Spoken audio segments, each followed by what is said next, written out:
भारतीय न्याय संहिता बीएनएस की धारा 231 एक बहुत ही गंभीर अपराध से संबंधित है। झूठा सबूत देना या गढ़ना, जिसका मकसद किसी ऐसे व्यक्ति को दोषी ठहराना हो जिसे आजीवन कारावास या लंबी अवधि की कैद मिल सकती है। इसे सरल हिंदी में समझते हैं।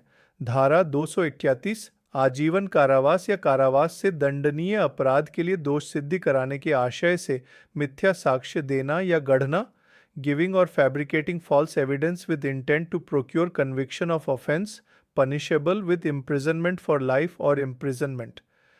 यह धारा बताती है कि अगर कोई व्यक्ति जानबूझकर, इरादे से या यह जानते हुए कि ऐसा होने की संभावना है कि उसके झूठे सबूत के कारण किसी व्यक्ति को ऐसे अपराध के लिए दोषी ठहराया जाएगा जिसकी सजा आजीवन कारावास लाइफ इम्प्रिजनमेंट है, या किसी व्यक्ति को ऐसे अपराध के लिए दोषी ठहराया जाएगा जिसकी सजा 7 साल या उससे अधिक की कैद है लेकिन मृत्युदंड नहीं, तो ऐसे झूठे सबूत देने या गढ़ने वाले व्यक्ति को वही सजा मिलेगी जो उस अपराध के लिए है जिसके लिए उसने किसी को गलत तरीके से फंसाने की कोशिश की थी।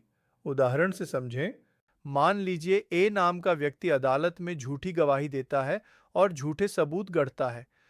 उसका इरादा जेड नाम के व्यक्ति को डकैती के अपराध में फंसाना है। डकैती के अपराध की सजा आजीवन कारावास या 10 साल तक का कठोर कारावास हो सकती है। इस स्थिति में धारा 231 के तहत ए को डकैती के लिए निर्धारित सजा यानी आजीवन कारावास या 10 साल तक का कठोर कारावास मिल सकती है, भले ही उसने खुद डकैती न की हो। मुख्य बातें: इरादा महत्वपूर्ण है। यह धारा तब लागू होती है जब झूठे सबूत देने या गढ़ने वाले का स्पष्ट इरादा किसी को ऐसे गंभीर अपराध में फंसाना हो। गंभीरता: यह धारा उन मामलों से निपटती है जहां झूठे सबूत से किसी निर्दोष व्यक्ति को बहुत बड़ी सजा, जैसे आजीवन कारावास या लंबी कैद, मिल सकती है। सजा का सिद्धांत: इस धारा की सबसे महत्वपूर्ण बात यह है कि झूठे सबूत देने या गढ़ने वाले को उस अपराध की सजा मिलती है जिसके लिए उसने किसी और को फंसाने की कोशिश की थी। यह एक मजबूत चेतावनी है कि न्याय प्रक्रिया में धोखाधड़ी के गंभीर परिणाम होंगे। मृत्युदंड के मामलों पर लागू नहीं। यह धारा उन अपराधों पर लागू नहीं होती जिनकी सजा मृत्युदंड कैपिटल पनिशमेंट है। मृत्युदंड से संबंधित झूठे सबूत के लिए अलग धारा बीएनएस की धारा 230 है, जिसमें और भी कड़ी सजा का प्रावधान है। संक्षेप में, धारा 231 ये सुनिश्चित करती है कि कोई भी व्यक्ति झूठे सबूत देकर या गढ़कर किसी निर्दोष को गंभीर अपराध में न फंसा सके। यदि कोई ऐसा करता है तो उसे उस अपराध के बराबर ही गंभीर सजा का सामना करना पड़ेगा जिसके लिए उसने दूसरे को फंसाने की कोशिश की थी। आपने मुझसे भारतीय न्याय संहिता बीएनएस की धारा 232 के बारे में पूछा है। यह धारा उन गंभीर अपराधों से संबंधित है जहां कोई व्यक्ति किसी दूसरे को झूठी गवाही देने के लिए धमकाता है। आइए इसे सरल हिंदी में समझते हैं। धारा 232 झूठे साक्ष्य देने के लिए किसी व्यक्ति को धमकी देना, threatening any person to give false evidence. यह धारा दो हिस्सों में है जो अलग अलग स्थितियों के लिए सजा बताती है। पहला हिस्सा, उपधारा 1, झूठी गवाही के लिए धमकी देना।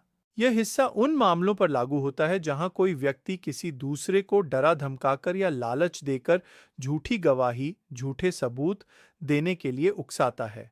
कौन धमकी देता है? कोई भी व्यक्ति। किसको धमकी देता है? किसी दूसरे व्यक्ति को।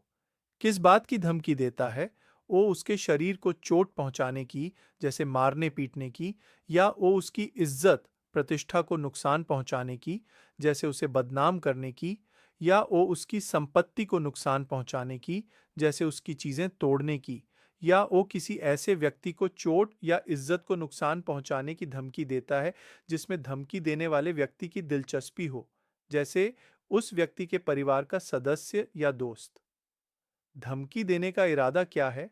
सिर्फ इस मकसद से कि वह व्यक्ति अदालत में, पुलिस के सामने या किसी भी कानूनी कार्यवाही में झूठे सबूत दे या झूठ बोले।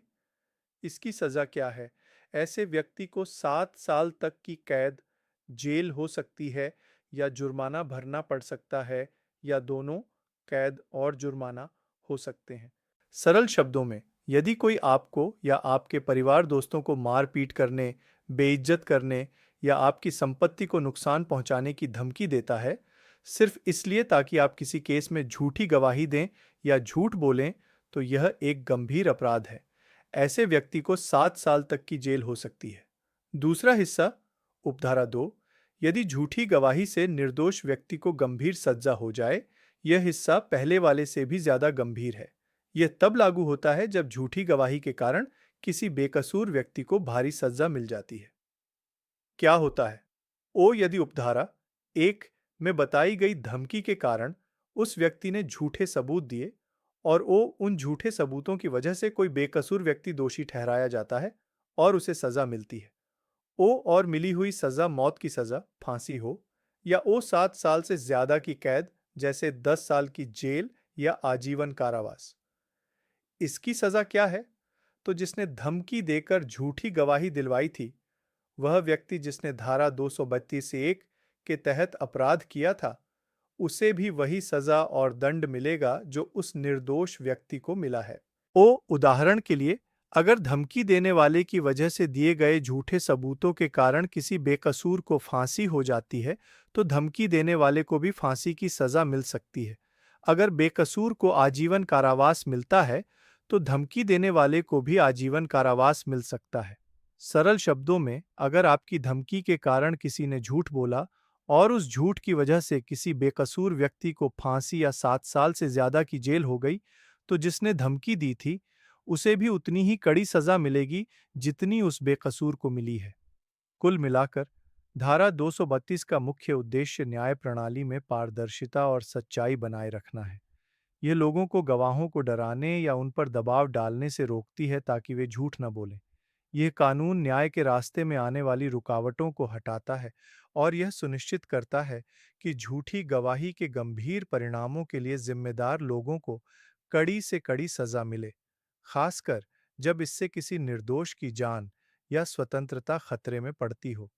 धारा 233, जानते हुए झूठे साक्ष्य का उपयोग करना, using evidence known to be false. यह धारा उन लोगों के बारे में है जो यह जानते हुए भी कि कोई सबूत झूठा या बनाया हुआ फर्जी है, उसे असली या सच्चा मानकर इस्तेमाल करते हैं या करने की कोशिश करते हैं। इसे सरल भाषा में ऐसे समझें।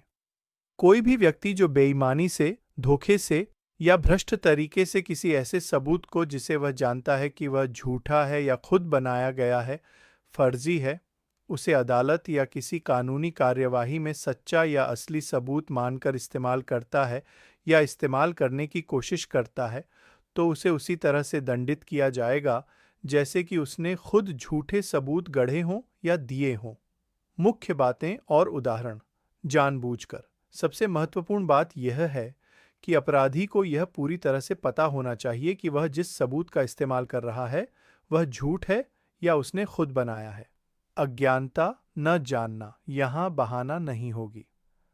बेईमानी या भ्रष्ट इरादा, ऐसा करने का उसका इरादा गलत होना चाहिए, जैसे किसी को फंसाना, खुद को बचाना या न्याय को गुमराह करना। उदाहरण, मान लीजिए एक व्यक्ति अजानता है कि उसने एक फर्जी दस्तावेज बनाया है, जैसे कोई जाली हस्ताक्षर वाला कागज। अब वह इस फर्जी दस्तावेज को अदालत में यह साबित करने के लिए पेश करता है कि उसने अपराध नहीं किया या किसी और ने अपराध किया है। अजानता है कि यह दस्तावेज फर्जी है, फिर भी वह इसे असली सबूत के तौर पर इस्तेमाल कर रहा है। एक व्यक्ति अब जानता है कि उसके दोस्त एस ने एक झूठी गवाही दी है, यानी एस ने झूठ बोला है। अब अभी अदालत में जाकर एस की उस झूठी गवाही को सच्चा साबित करने की कोशिश करता है या उसे एक पुख्ता सबूत के तौर पर पेश करता है, जबकि वह जानता है कि एस ने झूठ बोला है। सज्जा, ऐसे व्यक्ति को उसी तरह सजा मिलेगी जैसे कि उसने खुद झूठे सबूत बनाए हों या दिए हों। भारतीय न्याय संहिता में झूठे सबूत गढ़ने या देने की सजा धारा 231 में दी गई है, जिसमें 7 साल तक की कैद या जुर्माना या दोनों का प्रावधान है। यदि झूठे सबूत के कारण किसी निर्दोष व्यक्ति को फांसी या 7 साल से अधिक की कैद हो जाती है, तो सजा और भी कठोर हो जाती है। संक्षेप में, धारा 233 यह सुनिश्चित करती है कि कोई भी व्यक्ति न्याय प्रणाली को जानबूझकर झूठे या मनगढ़ंत सबूतों से प्रदूषित न करे। यह सिर्फ झूठे सबूत बनाने या देने वाले को ही नहीं, बल्कि जो व्यक्ति जानता है कि सबूत झूठा है और फिर भी उसे इस्तेमाल करता है, उसे भी समान रूप से दोषी मानती है और दंडित करती है। यह न्याय प्रक्रिया में ईमानदारी और सत्यनिष्ठा बनाए रखने के लिए एक महत्वपूर्ण प्रावधान है। धारा 234 झूठा प्रमाण पत्र जारी करना या उस पर हस्ताक्षर करना, इशुइंग और साइनिंग फॉल्स सर्टिफिकेट। यह धारा उन लोगों को दंडित करती है जो जानबूझकर कोई ऐसा प्रमाण पत्र सर्टिफिकेट देते या उस पर हस्ताक्षर करते हैं जो गलत है और वे जानते हैं कि उसका इस्तेमाल सबूत के तौर पर किया जाएगा। मुख्य बातें। कौन करता है अपराध? वो कोई भी व्यक्ति। क्या करता है? वो वह कोई ऐसा प्रमाण पत्र जारी करता है जैसे किसी को देता है, या वो किसी ऐसे प्रमाण पत्र पर हस्ताक्षर करता है। उस प्रमाण पत्र की प्रकृति क्या है? वह प्रमाण पत्र किसी ऐसे विषय से संबंधित है जिसकी कानून द्वारा प्रामाणिकता अपेक्षित है। यानी कानून में कहा गया है कि किसी खास चीज के लिए ऐसा प्रमाण पत्र चाहिए।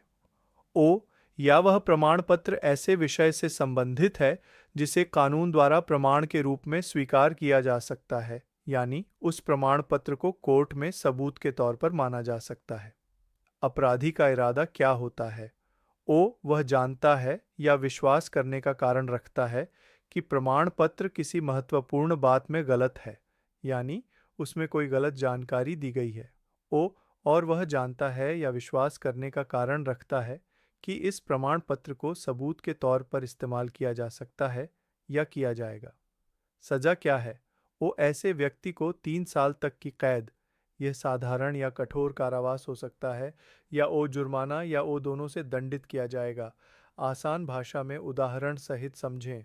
कल्पना कीजिए कि आप एक डॉक्टर हैं। आपके पास एक मरीज आता है और कहता है कि उसे बुखार है, जबकि आपको पता है कि उसे कोई बुखार नहीं है। फिर भी वह मरीज आपसे एक मेडिकल सर्टिफिकेट मांगता है जिसमें लिखा हो कि उसे बुखार है, ताकि वह अपनी नौकरी से छुट्टी ले सके। अगर आप जानते हुए भी कि मरीज को बुखार नहीं है, उसे झूठा मेडिकल सर्टिफिकेट जारी करते हैं या उस पर हस्ताक्षर करते हैं, तो आप धारा 234 के तहत अपराध कर रहे हैं। ऐसा इसलिए है क्योंकि मेडिकल सर्टिफिकेट एक ऐसा प्रमाण पत्र है जिसकी कानून द्वारा प्रामाणिकता अपेक्षित होती है, छुट्टी लेने के लिए, बीमारी साबित करने के लिए। आप जानते हैं कि सर्टिफिकेट में गलत जानकारी, बुखार है, दी गई है। आप जानते हैं कि इस सर्टिफिकेट का इस्तेमाल सबूत के तौर पर किया जाएगा, जैसे ऑफिस में छुट्टी के लिए। एक और उदाहरण, कोई इंजीनियर किसी इमारत की सुरक्षा का झूठा सर्टिफिकेट दे देता है, यह जानते हुए भी कि इमारत सुरक्षित नहीं है, और यह सर्टिफिकेट सरकारी नियमों के तहत जरूरी है। यह भी इस धारा के अंतर्गत आएगा। संक्षेप में, धारा 224 का उद्देश्य उन लोगों को रोकना है जो अपनी स्थिति का दुरुपयोग करके या जानबूझकर गलत जानकारी देकर झूठे प्रमाण पत्र बनाते या देते हैं, ताकि उन प्रमाण पत्रों का इस्तेमाल कानूनी या आधिकारिक प्रक्रियाओं में सबूत के तौर पर किया जा सके। यह समाज में ईमानदारी और प्रमाण पत्रों की विश्वसनीयता बनाए रखने के लिए एक महत्वपूर्ण धारा है। धारा 235 ऐसे प्रमाण पत्र को सत्य के रूप में उपयोग करना जिसे झूठा जानते हैं, using as true a certificate known to be false. यह धारा उन लोगों को दंडित करती है जो किसी ऐसे प्रमाण पत्र सर्टिफिकेट का इस्तेमाल करते हैं जिसे वे जानते हैं कि वह झूठा या फर्जी है। क्या होता है? कोई भी व्यक्ति जानबूझकर, यानी उसे पूरी तरह से पता है कि वह झूठा है, किसी ऐसे प्रमाण पत्र का उपयोग करता है या उपयोग करने का प्रयास करता है।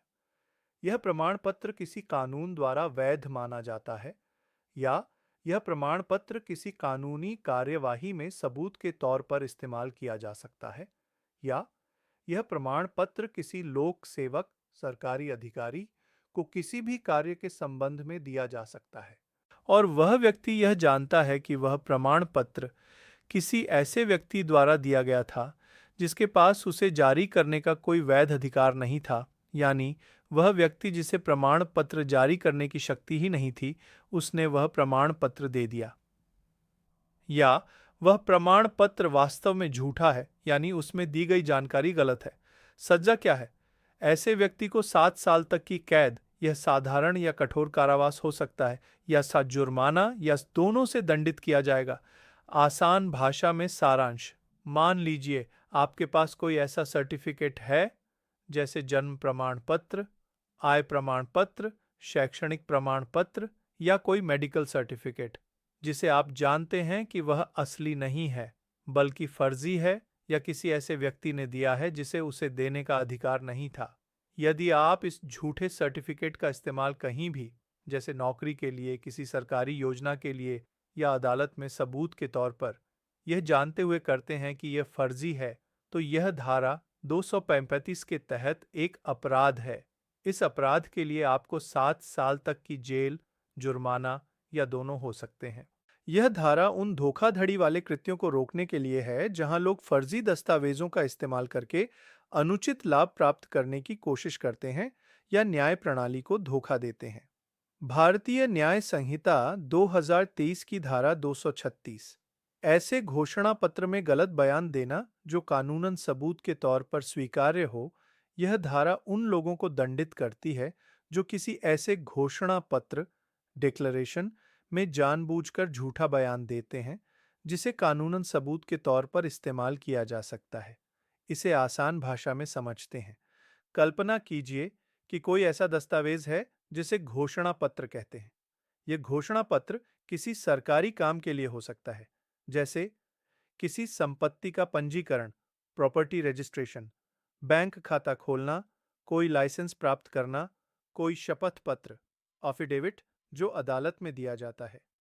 किसी भी ऐसे फॉर्म या दस्तावेज को भरना जिसमें आपको कुछ जानकारी घोषित करनी होती है और यह कानून द्वारा कहा गया है कि यह घोषणा पत्र सबूत के तौर पर मान्य होगा। अपराध कब होता है?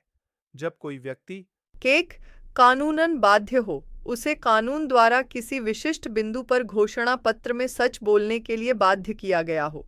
उदाहरण, आपको बैंक खाते के लिए अपने पते और पहचान की सही जानकारी देनी अनिवार्य है। 2.